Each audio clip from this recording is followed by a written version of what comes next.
La mañana. En directo. Vicepresidente, hice la huipala y la bandera del Patujú. Hice las dos en la Plaza de Santa Cruz.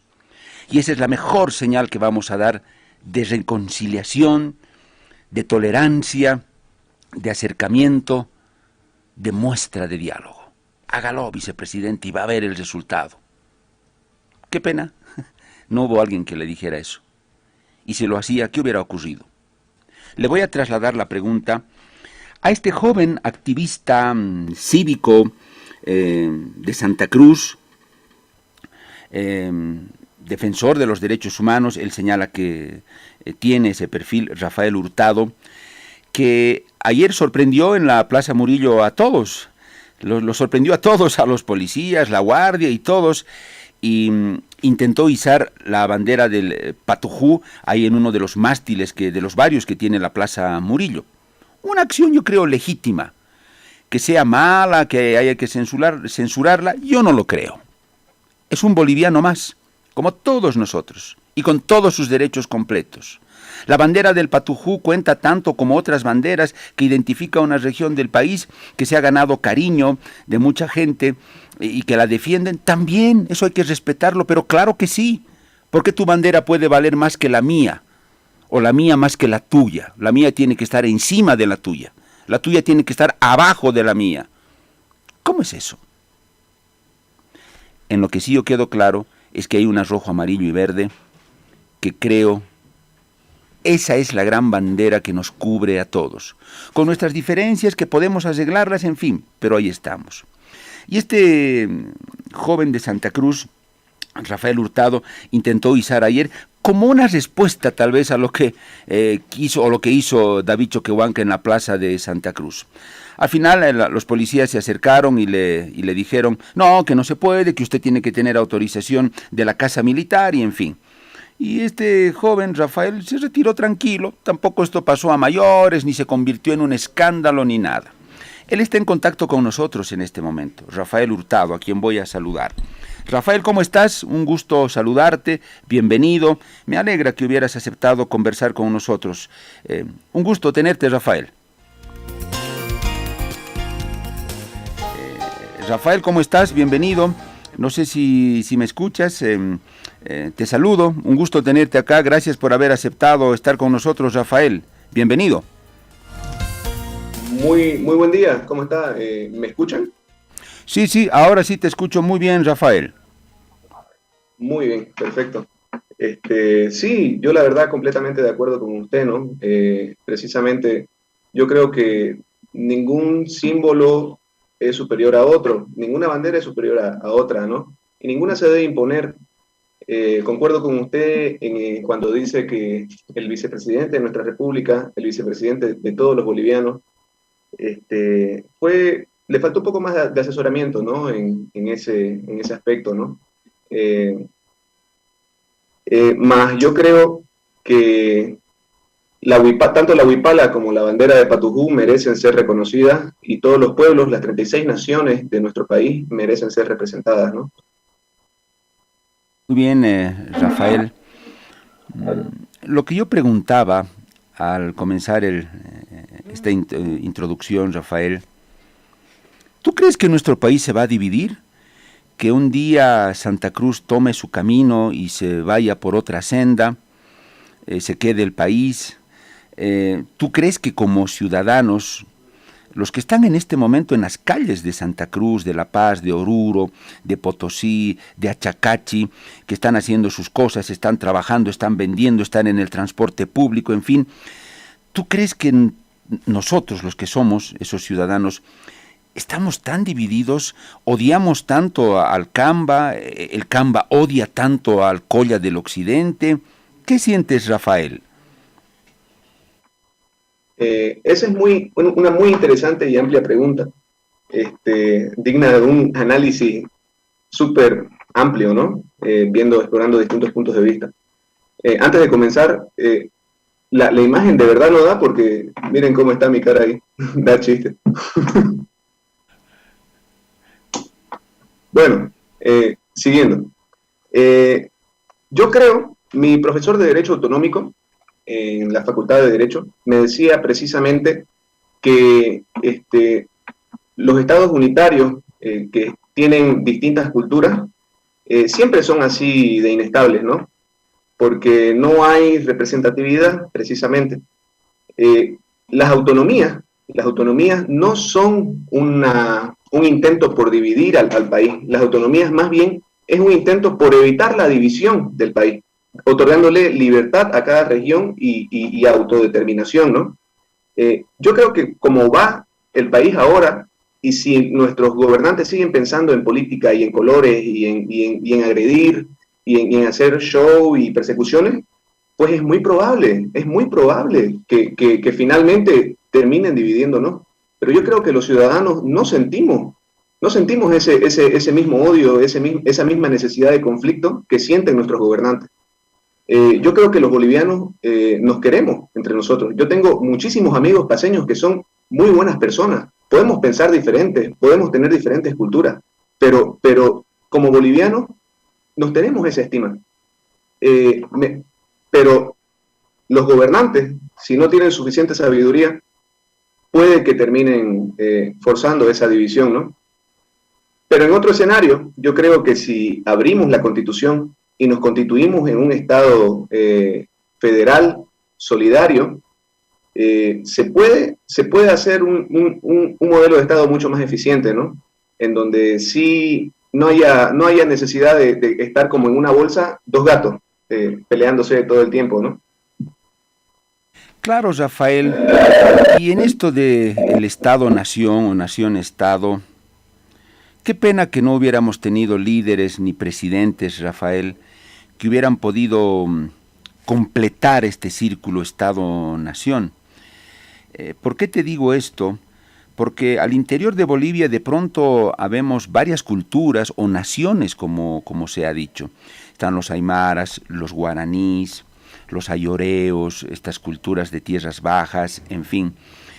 Y cada nación con su población, Rafael, con su cultura, por ahí hasta tienen su bandera, y todos cobijados por una regla común que ha establecido el Estado boliviano, que son leyes para todos, ¿no?, que las debemos respetar.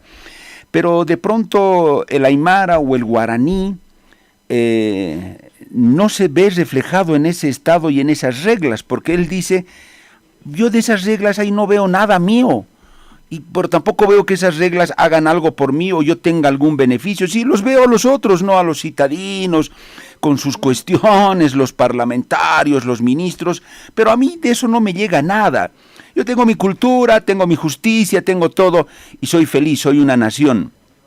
Rafael, yo siento que no hemos tenido líderes de talla en Bolivia, ni en Santa Cruz, ni en La Paz, ni en ningún lado, que piensen en eso desde un principio y comiencen a tejer esa especie de carpa que nos envuelva a todos dentro del respeto, sí, respetando nuestras diferencias, pero que tú, Rafael, como cruceño, te puedas mirar en el Estado y en sus leyes, que el beniano, que el pandino, que el hombre de Achacachi, que el hermano indígena, cuando le hablen de Estado, sienta que él está identificado, que ese Estado tiene algo de él, que hace algo por él y que es justo además.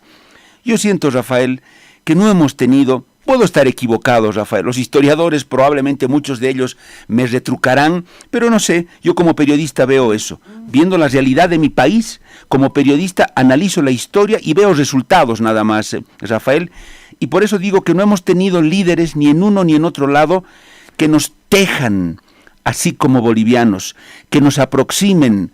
No sé tú qué sientes, tú que eres joven, Rafael. Pues yo creo que hubo un intento, ¿no? Hubo un intento de tejer esa carpa, como usted dice, con la Constitución, con la refundación del Estado, ¿no? Pasarlo de república a un Estado plurinacional. Más creo que eso solamente se queda en letra, porque el Estado sigue siendo manejado por una cúpula y no hay verdadera representación cultural. Y si la hay, es utilizada... ¿Me escucha? El problema que tengo es que no te tengo acá en el retorno de imagen, pero no te preocupes, te estoy escuchando muy bien. Adelante. Perfectamente. Ya. Yo creo que no hay una verdadera representación cultural. El Estado sigue siendo manejado por una misma cúpula burocrática. Entonces, creo que ese intento de tejer la carpa ha sido fallido, ¿no? Más aún, este, cuando se capitaliza políticamente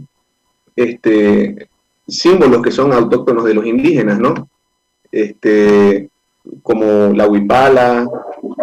Entonces, yo creo que esa necesidad innecesaria de ir a agredir, digamos, ¿no? A un departamento que tiene otras culturas, otras costumbres, en lugar de honrar como invitado, honrar las culturas propias del departamento en sus efemérides, creo que fue un gran error, la verdad, de nuestro mandatario, ¿no? Él hubiera quedado súper bien si hubiera izado la bandera de Patujú, ¿no? Hay 36 naciones en nuestro Estado plurinacional y todas merecen ser representadas y respetadas. A mí me causa mucha preocupación los avasallamientos que están habiendo ahora en el oriente boliviano. Hay familias que están marchando ahora mismo, llegan a Santa Cruz pidiendo que se respete su territorio, sus formas de vida, su cultura. Ellos ya tienen un modelo, no necesitan que alguien venga y les imponga a otros. Tienen símbolos propios que los representan, no necesitan imposiciones. Entonces, precisamente yo viendo esa situación, en ningún momento estuve de acuerdo, tampoco, así como no estuve de acuerdo con que el vicepresidente imponga la huipala justo en las efemérides de Santa Cruz, tampoco estuve de acuerdo con la manera violenta en la cual se arrancó, ¿no? Creo que todo símbolo merece respeto. Por eso yo tomé la decisión, al ver la impotencia y al ver tantos sesgos de mis conciudadanos, que lamentablemente son muy reaccionarios, yo vi que el mensaje correcto no era de exclusión, sino más bien de inclusión. Vamos a reconocer los símbolos patrios, pues reconozcámoslos todos. Reconozcamos también la bandera del Patujú. Y de esa forma, sintámonos todos representados y construyamos una nueva bolivianidad a partir de la integración cultural. La diferencia nos hace ricos. Aprender a aceptar las diferencias culturales de nuestros compatriotas nos hace sabios. Y yo creo que a partir de esa matriz tenemos que empezar a tejer esa carpa, ¿no? Como usted dice. Rafael, ¿qué has pensado? Si la vida te pone en ese sitio de alta responsabilidad, ¿cuáles son las primeras cosas que quisieras hacer? Te escuchamos. Bueno, es una pregunta bien compleja, ¿no? Tomando en cuenta de que el Poder Ejecutivo tiene sus limitaciones. El presidente no es una especie de omnipotente, ¿no? Está limitado por el legislativo y todo, ¿no? Pero si yo tuviera ese tipo de poder, lo primero que haría sería buscar la manera de que los ciudadanos, todos como individuos y también como pequeños colectivos y grandes colectivos, se sientan representados y su voz se escuche, aprovechando las nuevas tecnologías, obviamente. Yo digo, si hay una aplicación en donde se puede transferir dinero de forma segura con los bancos y todo, ¿por qué no hacer una aplicación parlamentaria en donde los diputados propongan las leyes y los ciudadanos entren a foros de debate en la misma aplicación y luego decidan si votar sí o no a la ley de forma virtual, a través de un sistema biométrico? Eso yo lo vengo pensando desde hace bastante tiempo. Los diputados, ¿cómo es posible que un estado de 10 millones de personas sea representado solamente por la voz de cuántos diputados? ¿128? No es congruente. La democracia representativa no es una democracia real. Necesitamos implementar una democracia directa, como en Atenas. En Atenas, obviamente, aunque no tenían tecnología, eran 5.000 personas las que se reunían, ¿no? para decidir los asuntos del Estado, ¿no? Pero eran ciudadanos. Nosotros somos 10 millones, tenemos una obvia limitación ahí, ¿no? No nos podemos reunir en un lugar a debatir, ¿no? Pero sí tenemos la tecnología que nos pueda ayudar a eso, a crear una línea horizontal entre todos los ciudadanos y que verdaderamente podamos entendernos. Nosotros tenemos que ser el verdadero órgano legislativo. Los diputados tendrían que ser meros tramitadores, proponer las leyes, consensuar. Cada diputado, eso también me molesta de los diputados. Los diputados van, sesionan allá, pero nunca consultan con su electorado, con quién los eligió. Debería haber una ley que obligue a los diputados a hacer concentraciones, preguntarle a los ciudadanos, consultarle a los ciudadanos qué quieren. qué quieren, qué desean, cuáles son sus necesidades. Entonces, no veo que los diputados hagan eso. Es casi como que no llevan la voz del pueblo verdaderamente, llevan su propia voz y tejen sus propios intereses. Y eso no es un Estado. Entonces, esa sería la primera cosa que yo propondría como presidente, ¿no? Digo propondría porque en el poder del presidente no está hacerlo. Siga. Rafael, has dicho cosas muy interesantes. Y en esa tu lógica de joven, moderno y con la tecnología. Muy interesante. Cosas que tal vez los viejos políticos, los dinosaurios, ni se les habrá pasado por la cabeza. Pero a ti sí, tu condición de joven y la modernidad y el tiempo que estás viviendo te permite abrir tu espectro como lo has hecho y proponernos esa idea que no deja de ser muy interesante y es una provocación, en el buen sentido de la palabra, es un desafío al debate. Muy bien, estoy de acuerdo con varias de las cosas, estoy muy de acuerdo con varias de las cosas que has dicho, Rafael. Muy interesante. Valió la pena hacerte la pregunta. Rafael, ayer cuando viniste a La Paz, ¿con qué tipo de sentimiento viniste, Rafael? ¿Qué te animó a venir? ¿En qué momento tomaste la decisión? ¿Cuál fue el instante en el que dijiste, voy a La Paz y lo hago? Y viniste, te hago la pregunta, tú me responderás. En un principio tal vez dijiste, no, voy, es un poco una revanchita que voy para poner también el patujú, no puede quedarse esto así con la huipala en la plaza de Santa Cruz. Cuéntame tus sentimientos, Rafael, ¿en qué momento tomas la decisión? ¿Por qué tomaste y con qué sentimientos viniste a La Paz? Que no dejaba de ser también un riesgo, por cierto. Adelante, Rafael. Bueno, en primer lugar, la confusión. Veo mucha confusión en las palabras y en la mirada de mis conciudadanos, ¿no? De mis compatriotas bolivianos. Veo que no se van por el tronco, se van por las ramas, siempre. Y en esa frustración yo les trato de explicar a todos mis amigos, ¿no? Les digo, no, quitar la huipala no es una respuesta, no es el mensaje adecuado. Pero, ¿de qué me sirve, digamos, no, decirle eso a mis amigos? Ni siquiera mis amigos me entienden. Todos están intoxicados por ese rechazo. O sea, se podría debatir si es natural o no, ¿no? Pero no creo que sea la forma más clara de reaccionar o de pensar. Entonces yo quise plasmar mi pensar en un simple acto. Ya que con palabras no me logro explicar, quise plasmar mi pensar en un simple acto. Si vamos a partir del respeto, pues que se respeten todos los símbolos, ¿no? Incluidos también los que representan a los indígenas de tierras bajas, que ahora están siendo avasallados y están siendo mellados en su dignidad y en su propia forma de vida, ¿no? Se les está tratando de arrebatar, y eso no lo considero para nada justo. Bien, Rafael. Te hago otra pregunta que es importante y que tú seguro en el debate y más que debate, en la pelea política, lo has escuchado durante todos estos años. Que en Santa Cruz existe un grupo de oligarcas, unas logias, que prácticamente tienen el poder económico en Santa Cruz, en desmedro de otros sectores más populares y que ellos son los que quieren tomar decisiones que les convienen a sus grupos y no a toda la población, que ostentan grandes extensiones de tierra y el monopolio, en fin, todo lo que seguramente ya sabes. Rafael, ¿eso hasta qué punto es cierto en Santa Cruz, que esos grupos pueden generar mucha desigualdad con otros sectores, o cómo habría que encararlo? ¿Tú qué piensas, Rafael? Como siempre, ese es un debate complicado, ¿no?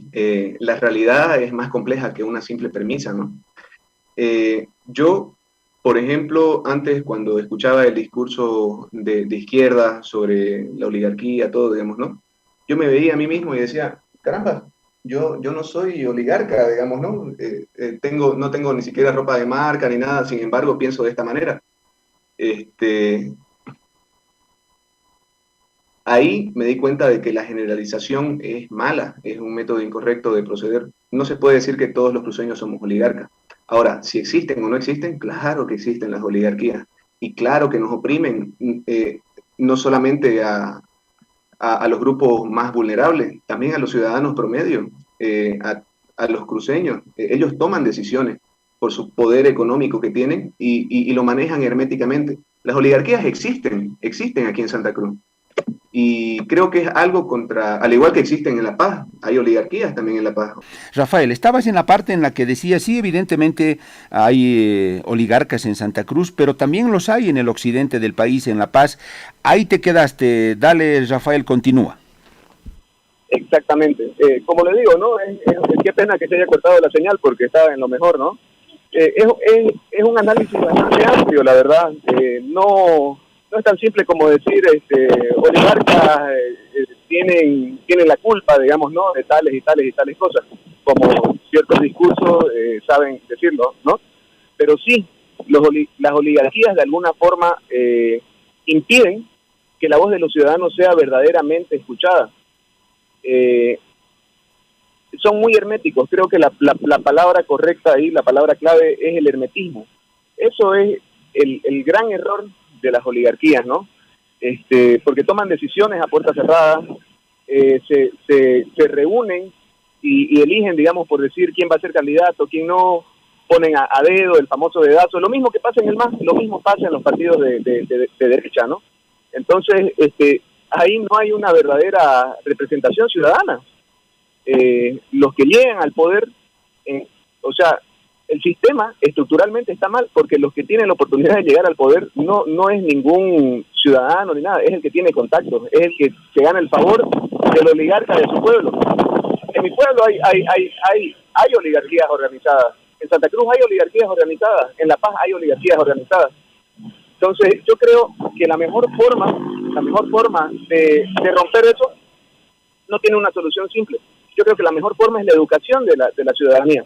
Si el ciudadano es consciente de sus derechos, va a poder defenderlos. Si el ciudadano es consciente de lo que pasa en su país, va a poder opinar y va a poder proponer nuevas cosas. Ahora, el ciudadano también tiene parte de la culpa porque el ciudadano es apático, el ciudadano no se compromete con los asuntos de su país, no se compromete con los asuntos que debería comprometerse, se distrae muy fácilmente. El asunto de la JOT, por ejemplo, una semana hablando de eso en redes sociales, cuando en realidad la importancia era otra, era la marcha indígena. Eso es lo que nos tiene en el subdesarrollo como país, que así como hay oligarquías económicas, hay oligarquías del conocimiento. Hay muy pocos que conocen verdaderamente la situación, hay muy pocos que tienen acceso a una buena educación. Nuestro sistema educativo estatal está por los suelos, y el ciudadano pues queda indefenso. ¿Cómo podemos opinar, cómo podemos luchar contra esos grupos de poder si no tenemos una verdadera información? Nos distraen, utilizan estrategias distractivas para que no nos comprometamos verdaderamente con nuestro país, para ellos mantener el poder. Como le digo, es bastante amplio el tema, pero en respuesta a su pregunta, sí hay oligarquías y son bastante nocivas, no solamente para Santa Cruz, sino para todo el país. Rafael, nos quedan 4 o 5 minutitos, hagámoslo muy rapidito. A ver, esta pregunta. Rafael, ¿tú perteneces a algún partido, alguna agrupación política? No sé si algún partido ahí de Santa Cruz, a Creemos. Yo sé que Heidi Roca, la ex ministra de Salud del gobierno de Áñez, es tu tía, la doctora Heidi Roca. Pero mi pregunta va a eso, Rafael. ¿Tienes alguna tendencia de partido político o no, Rafael? Yo la verdad nunca estuve de acuerdo con la gestión de Yanine. Me pareció bastante ineficiente. Más pues mi tía no deja de ser mi tía, ¿no? Y mi tía, independientemente como ministra, yo vi que trató de hacer lo mejor posible con las limitaciones enormes que tenía, ¿no? Pasando al tema partidario, ahora siento una profunda decepción de la clase política. A mí me gustaría crear algo nuevo, algo que emerja desde la ciudadanía, algo que emerja desde la conciencia, desde el amor al conocimiento, desde el amor a compenetrarnos más con nuestra realidad, a salir de nuestro cubo en donde nos encierran en nuestro mundo, en una burbuja, los medios de comunicación, las redes sociales, y no nos permiten ver la verdadera realidad. Vivimos en una caverna de Platón. Rafael, te voy a preguntar sobre 3 nombres y yo quisiera que de la manera más concreta o si es posible con 1 o 2 palabras los definas así muy muy rapidito, de manera muy precisa. Te voy a lanzar 3 nombres. El primer nombre, Carlos Mesa. ¿Con qué palabras lo definirías a Carlos Mesa? Pusilánime. Perfecto. Evo Morales. Tirano. Totalitario. Luis Fernando Camacho. Populista. ¿Te parece malo el que sea populista? ¿Ha entrado a un plano negativo? Me parece que en un principio simpatizaba, para serle sincero, pero últimamente veo que está siendo no se aboca a temas importantes como debería. Como le digo, utiliza estrategias distractivas y hace lo que el pueblo quiere que haga, al pueblo pan y circo, digo Maquiavelo. Y no me gusta que los gobernantes sean así, me gusta que los gobernantes generen verdadera conciencia.